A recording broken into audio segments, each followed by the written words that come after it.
Dougie, if you're going to behave bad, then I'm not going to let you sit here anymore. I'm sure he's thrilled by that. Oh, here he goes. Say he doesn't care. Here he goes. Oh!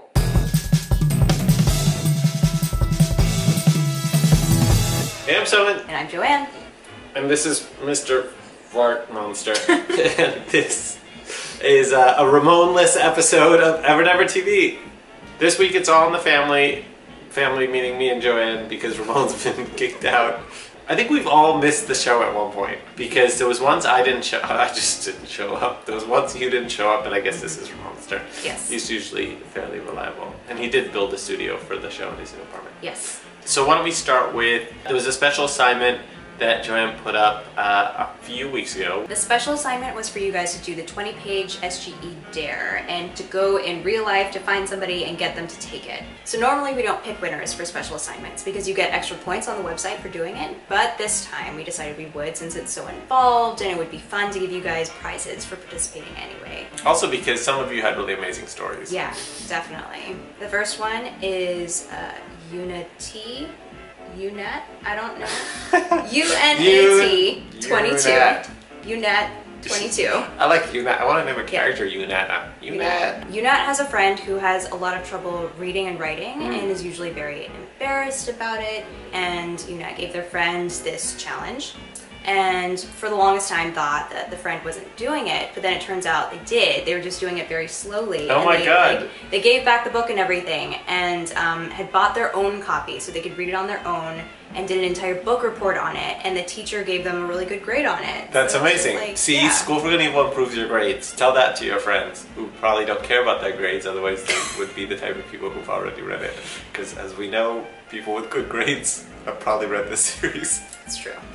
Our second winner is Anika K0425, who also has a school story, but this one was, she finished her work early and she asked her teacher to read the first 20 pages of SGE to the class. So she got the entire class started on it. That's amazing. That's why the series has gotten to where it has, just because of you, not because of us. We're just here. I don't know what we're doing here. You're here for you. We're here for you. So now we have a new contest that has been put up by JoAnn, and she's going to tell you a little bit more about it now in case you haven't seen the website and you want to enter. So for this one, we want you guys to pick out your favorite, most epic scene from the books and put it in some format that you would see epic scenes generally represented. So like in a painting, in a mosaic. Diorama, you can do it out of Play-Doh, you can use your dog, you can do all sorts of things, you can do anything you want. You don't necessarily need drawing talent. Yeah, totally. Because I don't have any, do you? Could you sort of put something together for this? I could sketch something maybe. I would have to bake a cake. There's a whole scene in book 5, this is my first official spoiler, that involves cake and the fact that somebody won't eat it, and it plays a super pivotal plot point. Is it Sophie refusing to plan her own wedding? No, it's much more sinister plot thing than that, but the cake scene does involve Sophie, because when there's cake, there's Sophie either refusing to eat it or being involved with some hijinks with the cake. So now we're just going to tell some funny fan stories that we've had since we're getting close to Christmas, and this is very clearly turned into an episode where we are thankful for all of you. JoAnn, you want to start with one? Sure. Well, I think it's not any individual story, but kind of a collective experience that always happens at parties. So whenever we have launch parties here in New York City, and Ramon and Soman and I are all there, it's really great to see all of you, but sometimes I don't actually see you because like your parents will come up and introduce you and then I'll turn and you've disappeared. Like you've gone and hidden behind somebody. They hide behind somebody, or like especially with me they're a little more like forced to interact because I have to sign the book, so they literally have to stand there. But like with you and Ramon, like they'll be like, I'll be like, oh, did you say hi to JoAnn or Ramon? And they're like It's okay, we're not scary people. No, and that's why we're there. We are not there to interact with the adults, because adults are horrible. Yeah. All kinds of amazing things happen with readers of School for Good and Evil, and often I'll try to post some of the coolest ones on my Instagram or even on the School for Good and Evil website, my blogs. I told the story of a kid who after the first book didn't know there was going to be a second book and wrote a letter to Santa asking me to continue the series. And little did he know I just finished the second book, And so we got his mom an early copy of the manuscript for book 2, and she slipped it in his stocking. And he literally thought that like the whole world had fallen apart. Somehow he had wished a second book into existence.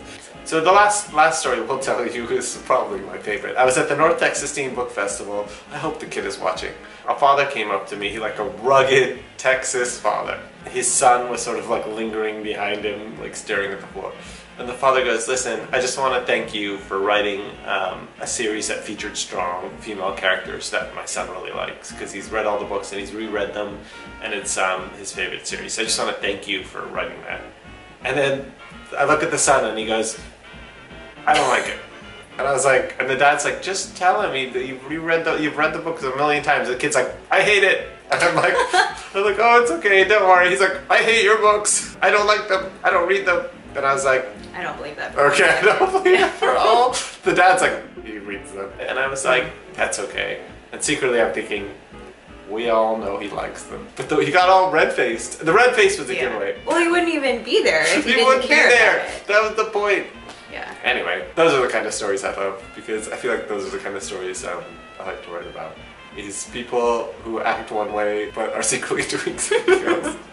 So anyway, that's it for this week. Ramon will be back next week. He better. Otherwise, we're going to replace him with somebody else, maybe one of you.